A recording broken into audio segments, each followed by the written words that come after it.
6월 17일 장전 시장입니다.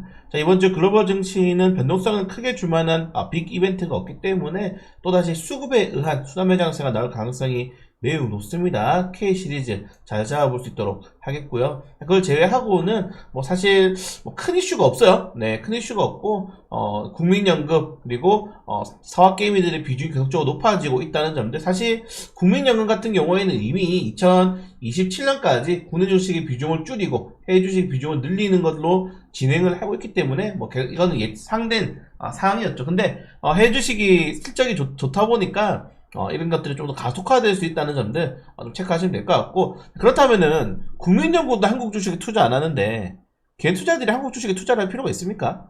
네, 그것도 좀 웃긴 내용이죠. 자, 그리고 그래도 시장이 나쁘지 않기 때문에 현재 이 신용융자 잔고가, 네, 우리가 흔히 말하는 B2가 20조 원을 돌파를 했습니다. 근데 지금 시장에서는 이 신용도 어떻게 보면 거래대금으로 좀 시장에서 판단이 되기 때문에 제가 최근에 강조드리는 말씀이 있지 않습니까? 예전에는 신용이 높은 주식들이 크게 올라가지 못했는데 지금은 신용이 어느 정도 있는 주식들이 더 크게 오르더라. 그래서 지금 같은 경우에는 신용에 대해서 너무 비관적으로 바라볼 게 아니고 신용을 꾸준히 모아가면서 올라가는 주식들은 어느 정도 매수 주체가 있는구나라고 좀 유연한 생각을 하시는 게 좋지 않을까, 그렇게 생각이 됩니다. 그걸 제외하고는 큰 이슈는 없어요. 네, 큰 이슈와 변동성이 없기 때문에 오늘 국내 증시는 약보합 구간에서 좀 변동성 장세를 나올 가능성이 크다는 점들 다시 한번 말씀을 드리고 싶고, 자, 골드만삭스는 지금 S&P 500의 전망치를 5,400, 사실 5,400이 이미 넘어버렸거든요. 5,400을 했는데 에버코어에서 이번에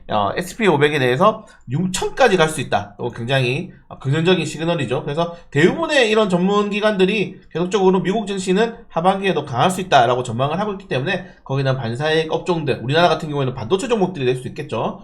관심도 가져보시면 좋을 것 같습니다. 자, 그리고 이제 트럼프 대통령과 전 대통령과 바이든 대통령의 이 TV 토론이 27일날 확정이 되었습니다. 그런데 미국인 4명 중에 1명이 바이든 트럼프 둘 다 싫어, 역대급 비호감 대선이라고 하죠. 근데 지지율도 비슷해요. 지금 지지율도 굉장히 비슷하기 때문에 이 역대급 고령화 대선, 비호감 대선, 사실 우리나라 입장으로서는 바이든 대통령이 연임해주면은 좋긴 하겠는데, 사실 트럼프 대통령의 지지율이 그래도 조금 더 높기 때문에 이런 것들은 좀 지켜봐야 될 필요가 있을 것 같다. 최근에 트럼프 대통령 같은 경우에는 바이든 대통령의 정교조 정책을 완전히 폐쇄해버리겠다라고 이야기를 하면서 국내 2차전지 관련 테마주들을 좀 조정이 나오기도 했죠. 그래서 바이든 대통령, 트럼프 대통령보다는 바이든 대통령이 낫다. 네, 다시 말씀을 드리고 싶습니다.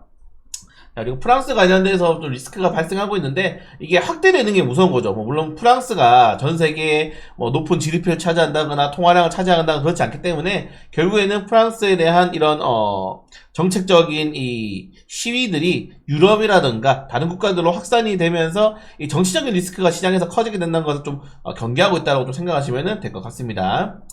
그리고 빠르게 넘어가도록 하겠습니다. 자, 그리고 우리나라가 우즈베키스탄 그리고 몽골에 지금 보시는 것처럼 고속철도를 수출했죠.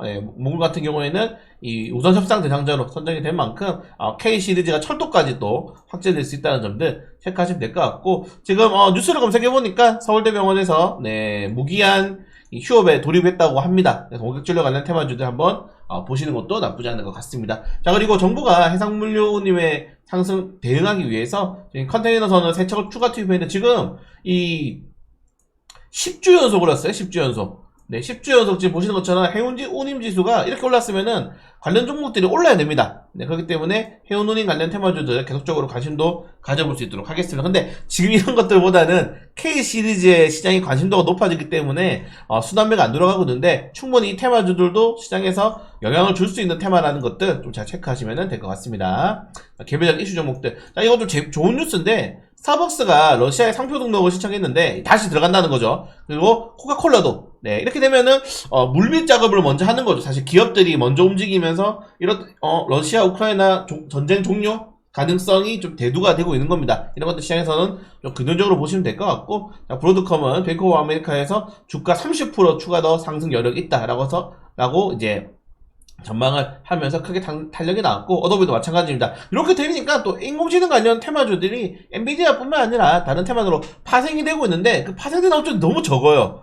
네, 엔비디아, 브로드컴, 어도비 그거 말고 또 없어. 그러니까 전체적인 대상승이 아니고 개별적인 종목에 대한 랠리들이 좀 이어지고 있다는 점들을 여러분들이 확인하시면 좋을 것 같습니다. 그리고 개별적 이슈 종목들, 네.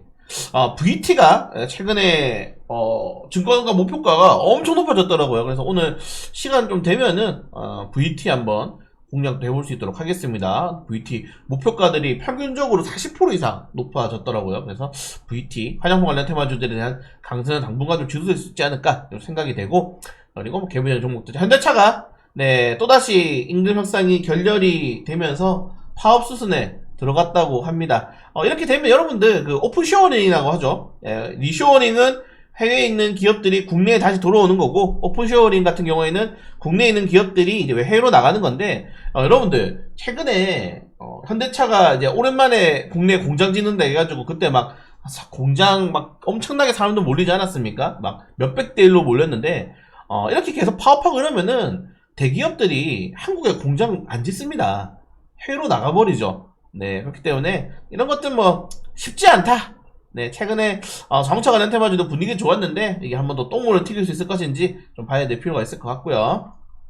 오늘 뭐 개별적 일정들 한국국제사이버보안 위크가 나오는데 양자암원 관련 테마주들이 움직일 수 있다는 점들, 그리고 라메디텍 의료기기 관련 테마주도 최근에 각광을 받고 있는 테마죠. 네, 신규 상장을 합니다. 만약에 이 종목도 50% 정도로 출발하면은 장 초반에 공략을 한번 해볼 수 있도록 하겠습니다. 카나리아 바이오가 현대사로 상호를 변경을 하고요. 오늘 전환사채 종목들이 많기 때문에 좀 잘 체크를 하시면 될 것 같습니다. 네, 이 정도까지 내용이 있고, 사실 뭐 똑같아요. 제가 6월 뭐 시황을 거의 10년 동안 올려드리고 있는데, 최근 이제 5월부터 6월까지는 증시가 똑같습니다. 뚜렷한 일정 없고요. 빅테크 종목들의 지수를 견인하고요. 그리고 중소형주들이 네, 시장을 순환매하면서 주도하는 상황이 이어지고 있기 때문에 오늘도 좀 잘 잡을 수 있도록 하겠습니다. 근데 못 잡으면은 벼락거지예요. 네, 이때까지는 좀 운이 좋아서 잘 잡았는데 또 잘 잡을 수 있도록 노력해 보도록 하겠습니다.